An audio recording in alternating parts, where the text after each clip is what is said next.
وترحاله ليلتقي بكم في كلمة صدق ووفاء وشكر وامتنان إلى الله سبحانه وتعالى وإلى كل أبناء شعبنا اليمني الأبي الوفي الصادق الإيمان والولاء والالتزام.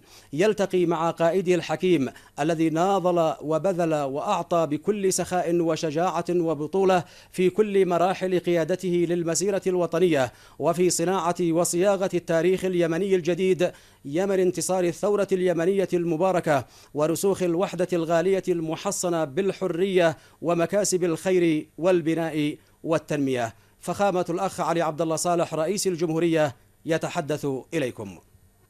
بسم الله الرحمن الرحيم. أتوجه بالتحية والتقدير لشعبنا اليمني العظيم في الداخل والخارج، رجالا ونساء، شبابا وشبان،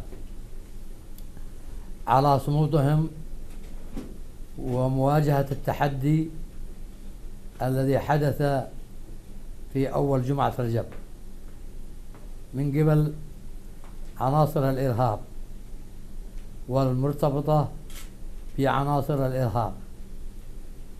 فشعبنا اليمني صامد وسيظل صامد متحديا لكل أنواع التحديات التي تستهدف أمنه واستقراره وتستهدف الحرية والديمقراطية والأمن والاستقرار. لقد فهم الكثير الديمقراطية فهما خاطئا من خلال الممارسات الخاطئة، قطع طريق البترول والمازوت والديزل والغاز وإقلاق الحالة الأمنية الذين يطالبون فيها حق الشراكة. نحن نرحب بالشراكة في إطار الدستور، في إطار القانون، نرحب بالشراكة على أسس ديمقراطية. دستور الجمهورية اليمنية الذي قام على التعددية السياسية والحزبية وحرية الرأي والرأي الآخر، ولكن هذا هو الرأي، والرأي الآخر هو الذي يقوم به في هذه الأيام قطع الطرقات وإخافة السبيل وإقلاق عامة الناس. فلا بد من إعادة النظر من قبل كل القوى السياسية وبشكل مسؤول، دون تعاطف أو دون مجاملة، لأنه قام هذا الدستور في ظل نظامين نقيضين، نظام في شمال الوطن ونظام في جنوبه. فكان يريد أن يفرض جنوب الوطن الدستور، هذا هو نفس الدستور، ويعتقد أنه الكاسب. وشمال الوطن كان يريد يفرض نفس الدستور ويعتقد أنه الكاسب.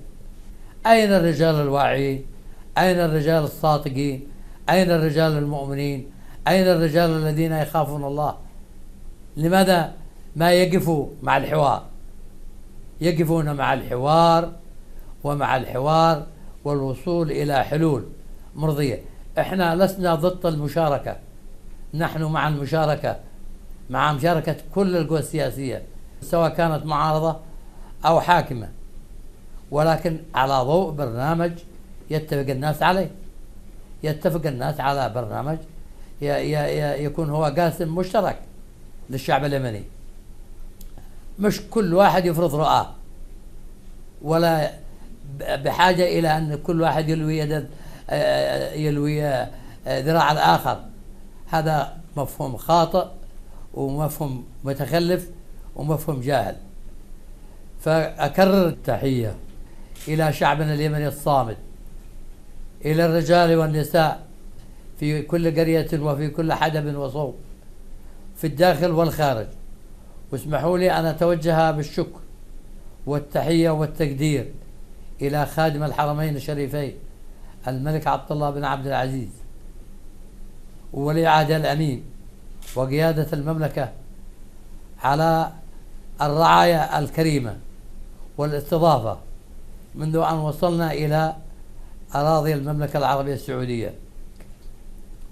وقد استحصلنا على عناية كاملة ورعاية رائعة، وهذا ليس بغريب على دولة جارة شقيقة وهي المملكة العربية السعودية التي تربط شعبنا وقيادته